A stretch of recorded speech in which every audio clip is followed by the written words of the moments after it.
Our reading this morning comes from the book of Mark, 4th chapter. Again, Jesus began to teach by the lake.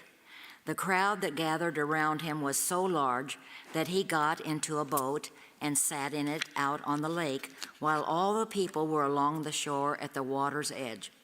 He taught them many things by parables, and in his teaching said, "Listen, a farmer went out to sow his seed. As he was scattering the seed, some fell along the path, and the birds came and ate it up. Some fell on rocky places where it did not have much soil. It sprang up quickly because the soil was shallow.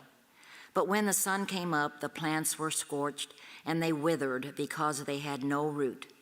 Other seed fell among thorns, which grew up and choked the plants so that they did not bear grain. Still other seed fell on good soil. It came up, grew, and produced a crop, some multiplying 30, some 60, some 100 times. Then Jesus said, 'Whoever has ears to hear, let them hear.' Hear what the Spirit of the Lord is saying to the church. Thanks be to God."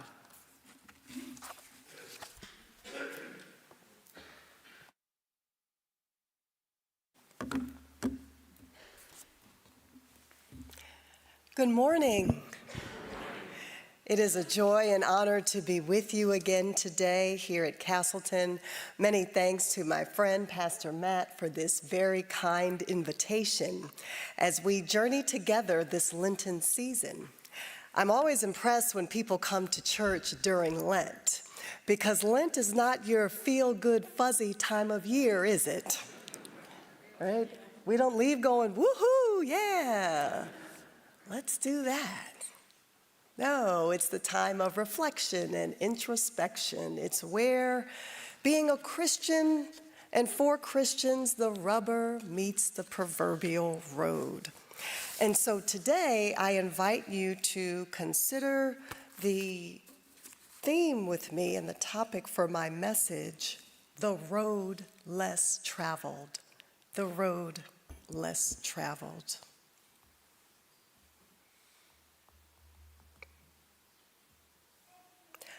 Two roads diverged in a yellow wood, and sorry I could not travel both.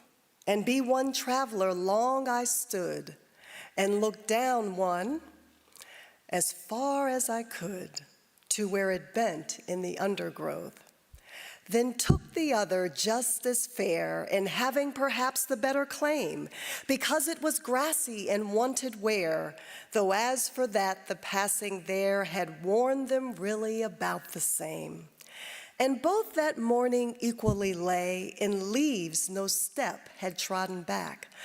Oh, I kept the first for another day, yet knowing how way leads on to way, I doubted if I should ever come back. I shall be telling this with a sigh, somewhere ages and ages hence. Two roads diverged in a wood, and I took the one less traveled by, and that has made all the difference. This poem by Robert Frost has been one of his more famous poems. Many of you may be familiar with this poem titled "The Road Not Taken." It was written in 1915, where Frost depicts this universal theme that we face as humans, the dilemma of choices, the paths we take, and he also gives a nod to the consequences, good or bad, that come as a result of those choices. In our text today, we find the passage of the parable of the sower. Seeds in hand, the farmer is going about his business of planting, yet encounters many difficulties along the way. The seeds that he's planting along the path, we find that some that he scatters, the birds come and eat them up. Other seeds he's planting fall on shallow ground, and even though they look promising, because they don't have any roots, when they sprout out and it gets really hot, they wither in the sun. And then others fall among the weeds and the thorns. And some of you may know about having plants among weeds and thorns, where the weeds are relentless. They're strong. They're mighty. They're popping up first in my flower beds right now. And they overtake the plants for the farmer. And then finally, after all this, the seeds fall on fertile soil where they can take root, gain the nutrients and the sustenance they need to be able to grow and produce a harvest 100-fold. But this Lenten season of reflection and introspection, this text, I believe, invites us to consider our own journeys individually and collectively as fellow sojourners, as Christians.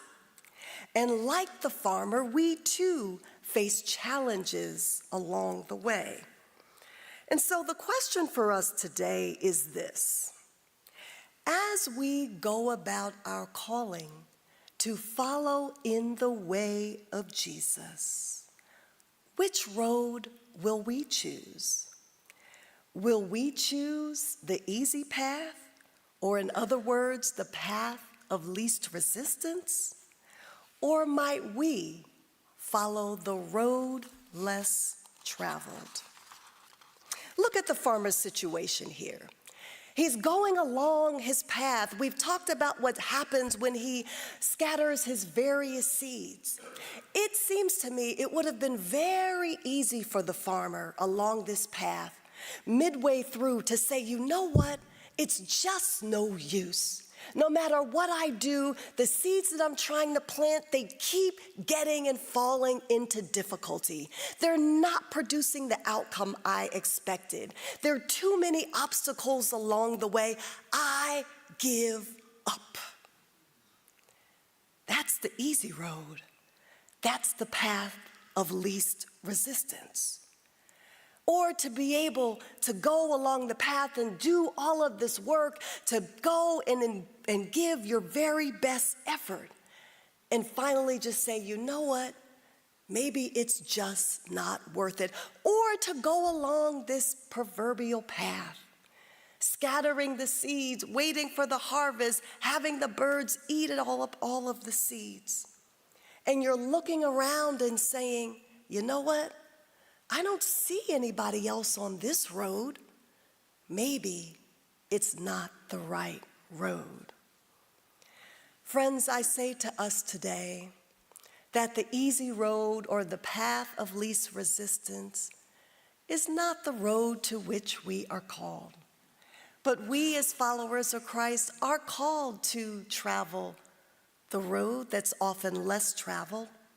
And yes, we might, like the farmer, encounter difficulties along the way, but if we remain steadfast, unmovable, always abounding in the work of the Lord, we will be reminded that our labor in the Lord is not in vain. And so this Lent, and every Lent, and every day, we too are called to take up our handfuls of seeds and go about planting them so that they might bear fruit of the Spirit. We are called to go against the grain of taking the easy road, but rather be willing to walk in the way of Christ so that the fruit that is born might be that of fruit of love and joy and peace, long-suffering. And as we go through these 40 days, remembering that Jesus' journey ultimately led him to a hill called Golgotha, it is a reminder for us as followers in that way that we cannot journey to the resurrection without going by the way of the cross. And the way of the cross is most definitely the way less traveled.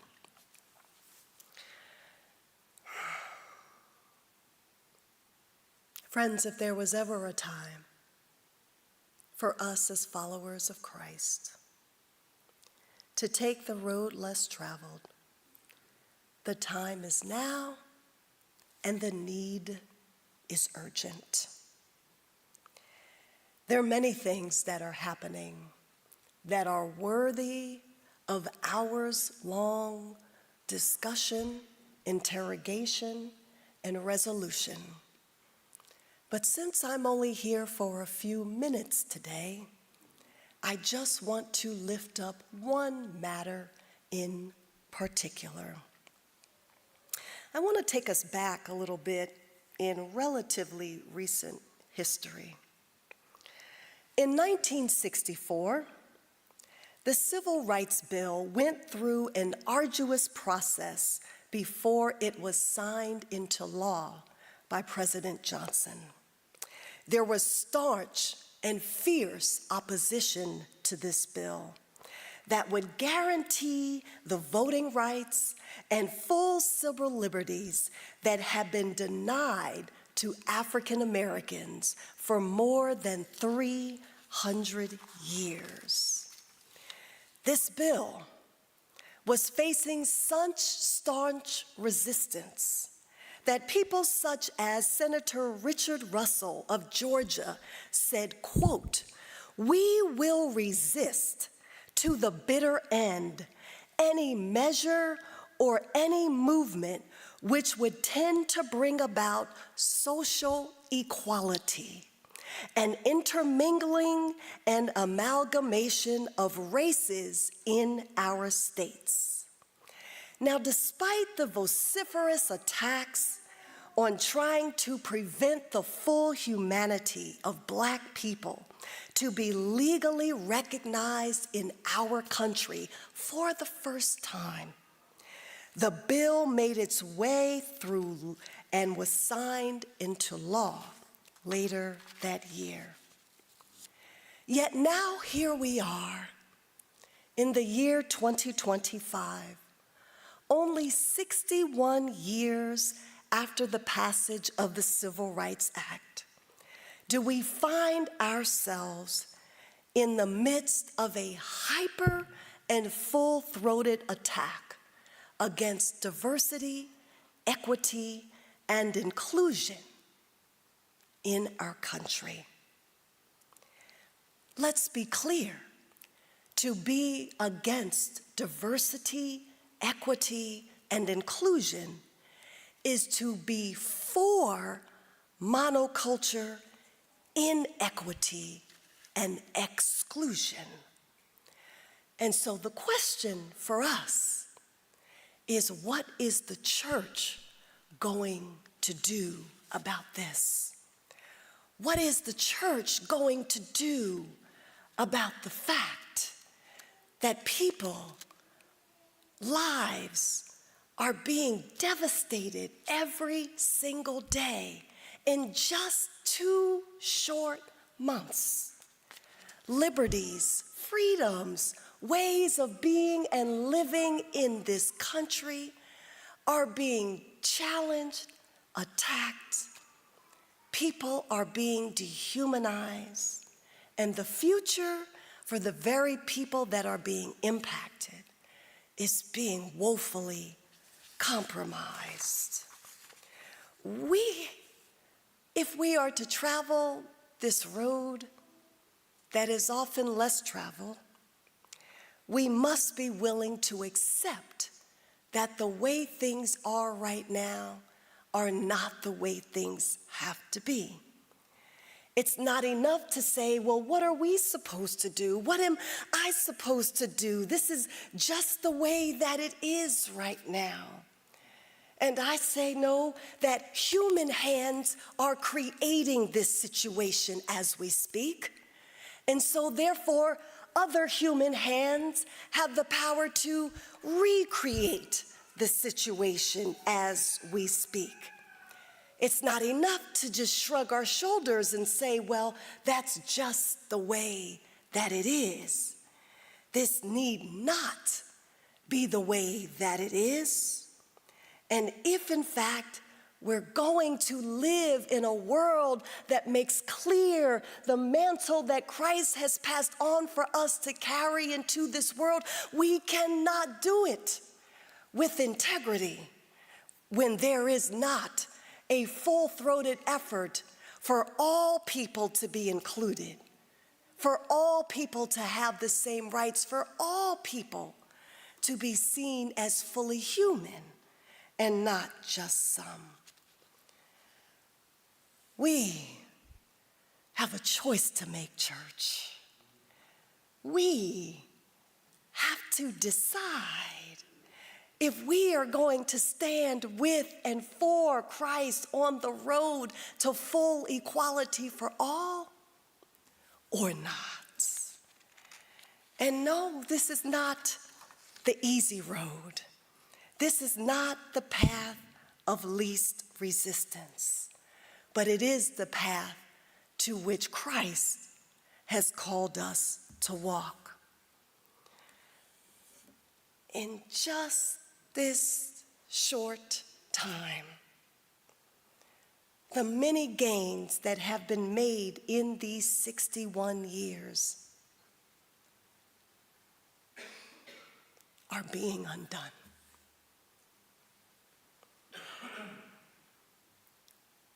And if we're going to create a future filled with hope for us all, we must take action now. We must be willing to talk about racism. But you know, we can't talk about racism without talking about race. And we can't talk about race without talking about its social construction and the impact of races of people over time. And we can't talk about the various races of people without talking about how this is played out over time, or in other words, history. And we can't talk about history without mining and teaching the treasure trove of facts that historians and teachers and musicians and artists and preachers and everyday griots have passed down through books, essays, poems, novels, songs, paintings, sculptures, sermons, interviews, and families. And we can't mine the treasure troves of facts that historians and teachers, musicians, artists, preachers, and everyday griots have passed down through their books and essays, poems, novels, songs, paintings, sculptures, sermons, interviews, and families without being able to access these resources in libraries, bookstores, K through 12 and college classrooms, museums, congregations, and myriad other public spaces. We can't access these resources in libraries, bookstores, K through 12, and college classrooms, museums, congregations, and myriad other public spaces when diversity, equity, and inclusion efforts are dismantled, or when state laws are passed that ban books on slavery, segregation, Jim Crow laws, medical exclusion experiments, school desegregation, and more simply because one person complains that it perceives as inappropriate or makes them feel uncomfortable.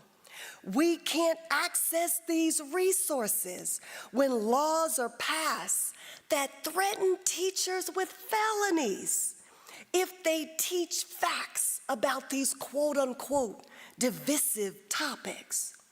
We can't access these resources when the U.S. Supreme Court removes affirmative action protections that considers the experience of race in higher education admissions for the same group of people that for centuries were denied admissions to these schools for their race, once again leaving them vulnerable to the same system that discriminated against them in the first place. And we're already starting to see the immediate effects of this law. Recently, the Association of the American Medical Colleges released its data on the 2025 medical students enrollees, and the numbers are startling. Medical school applications rose 2.8% for Black students and 2.2% for Latino or Hispanic students. However, medical school enrollees fell 11.6% for Black students and 10.8% for Latino or Hispanic students. So make sure we're getting this.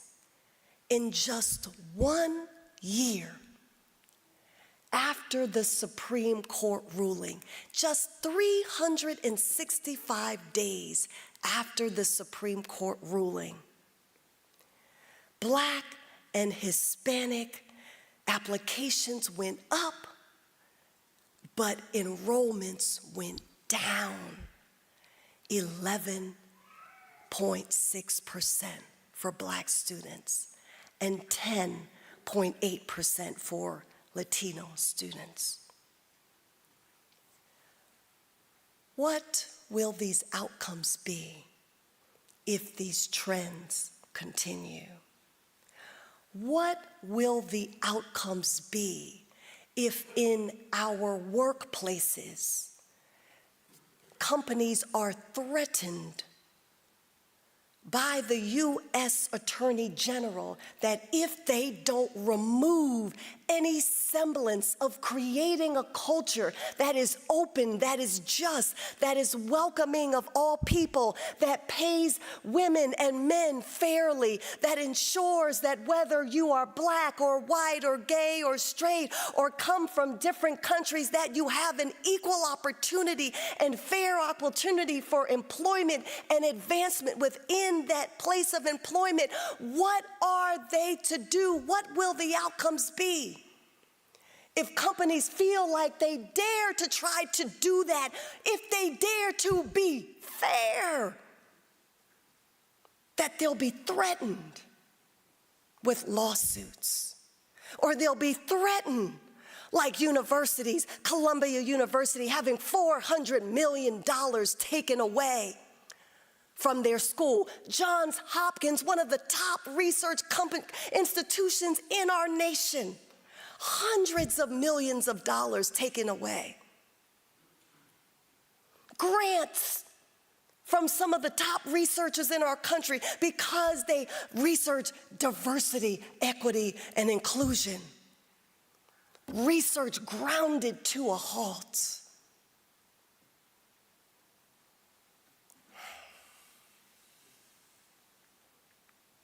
Is this the country that we want? Is this the world that we want our children and our grandchildren and our great-grandchildren to live into? Is this the way things have to be?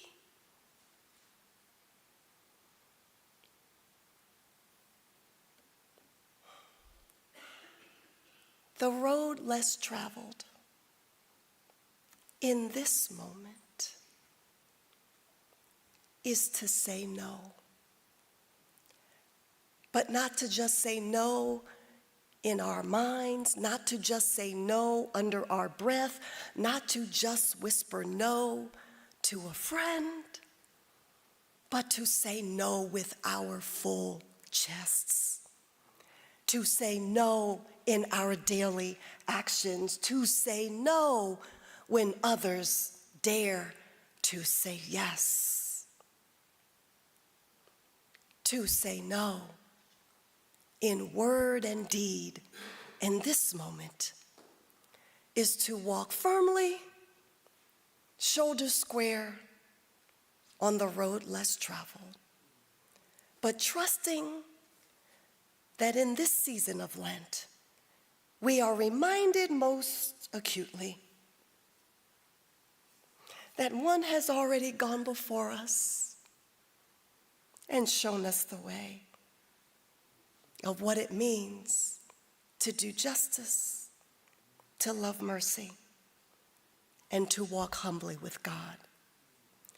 And because he has done that and walks with us, may we go and do likewise. Amen.